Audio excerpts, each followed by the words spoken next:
Shalom, shalom, bien-aimés. Nous sommes bénis parce que nous sommes scotchés sur Nico Power TV. Restez scotchés et abonne-toi, bien-aimé. Chaque fois, si cette chaîne sera bénie parce que Dieu veut te parler. Vous êtes avec votre ami, le révérend Nico Ndezo. Nous voulons exploiter quelque chose d'important qui va booster ta foi. Je me suis inspiré sur le livre de Osée 2, verset 16. Et le thème est face à la crise. Face à la crise. Bien aimé, dans Osée 2, verset 16, Dieu dit qu'il va amener quelqu'un dans le désert et il dit, c'est là où je parlerai à son cœur. La crise, bien aimé, signifie le moment des épreuves, le moment des difficultés, le moment de souffrance, le moment des problèmes. Et quelle sera maintenant ton attitude vis-à-vis de la crise lorsque Dieu permet que la crise arrive dans ta vie? C'est ce que nous voulons un peu exploiter. Mais selon l'expérience personnelle et puis selon la Bible, j'ai compris une chose, que la crise a un aspect révélateur. Et il y a trois niveaux d'aspect révélateur que j'ai vu au moment de la crise. Le premier aspect, la crise révèle qui tu es. Vous savez, des fois, on s'ignore. Nous ignorons les capacités que Dieu a mises à nous. Mais lorsqu'il y a un problème surgit, c'est là où l'homme commence à réfléchir. C'est là où l'homme commence à se questionner. C'est là où l'homme commence à découvrir les potentiels que Dieu a incarnés dans sa vie. Et grâce à la crise, bien aimé, ça te permettra de chercher la face de Dieu, de changer ta façon de voir les choses. Vous savez, Élie, il voyait qu'il était très fort parce qu'il a prié, il a demandé le feu descendre. Mais lorsque la crise est venue, Jézabel s'est présentée, Élie s'est trouvé qu'il a fui la femme, ça c'est un deux, il commence à demander que non, je supplie, mais Seigneur envoie une autre personne. Donc il a vu son incapacité. Donc la crise nous permet de voir l'incapacité et comment aussi booster pour aller de l'avant. Ça c'est le premier aspect révélateur et c'est très, très important. Deuxièmement, bien aimé, la crise permet d'identifier notre entourage. Vous savez, des fois tu peux être avec des amis qui se disent amis. Mais lorsqu'un problème surgit dans ta vie, lorsque tu traverses un moment chaotique, c'est là que tu vas comprendre les vrais amis. Il y a des vrais amis qui deviennent des ennemis. Donc la crise nous permet de découvrir notre entourage. Regardez l'exemple de Job. Job était avec sa femme, et si je peux imaginer un peu, je ne dis pas ce que la Bible dit, mais j'imagine un peu. Imagine-toi, la femme de Job était une maman diaconesse à l'église. Chaque jour, elle disait, mon mari est puissant, mon mari est pasteur, etc.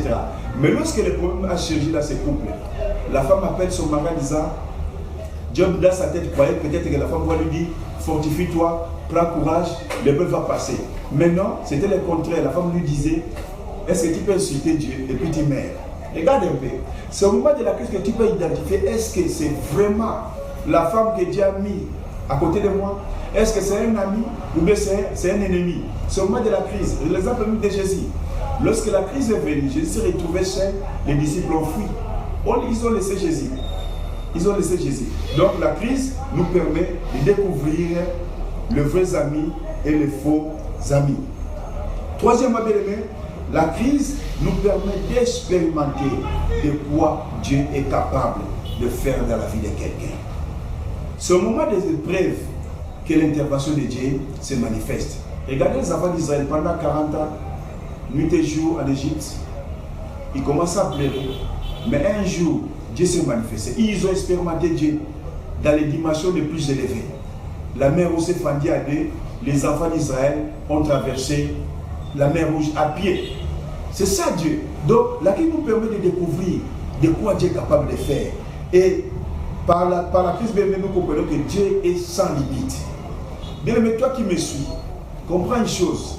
Peu importe le moment que tu traverses, comprends que la crise te permet de découvrir ce que toi tu as. 2, la crise permet bien aimé de comprendre ton entourage, d'identifier ton entourage.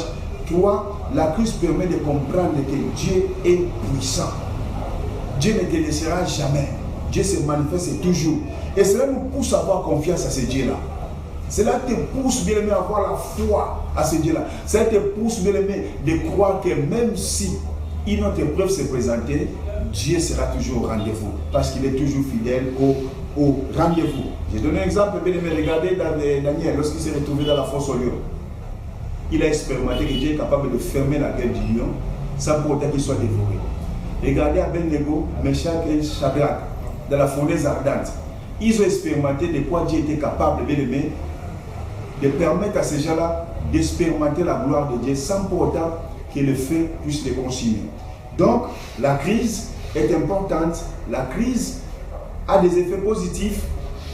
Et grâce à la crise, bien aimé, si dans l'histoire, on nous expliquait comment les Européens, il y avait la crise chez eux, cela a poussé aux Européens de venir faire l'exploration en Afrique. Et grâce à cette exploration, que l'Europe est développée aujourd'hui. Donc, bien aimé, lorsque tu traverses un moment difficile, il ne faut pas commencer à insulter Dieu.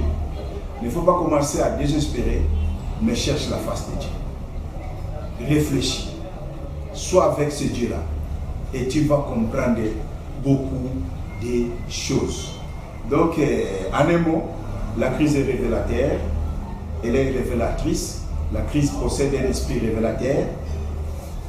Ça te permet de te découvrir, d'identifier tes amis et d'expérimenter de quoi Dieu est capable de faire dans la vie de quelqu'un. Soyez bénis et je vais prier pour toute personne qui traverse un temps difficile. Je vais prier pour vous qui traverse un temps chaotique. Il y a les pays qui traversent un temps chaotique. Le monde traverse un moment difficile. C'est le moment de réfléchir. C'est le moment de prier. C'est le moment de chercher la face de Dieu.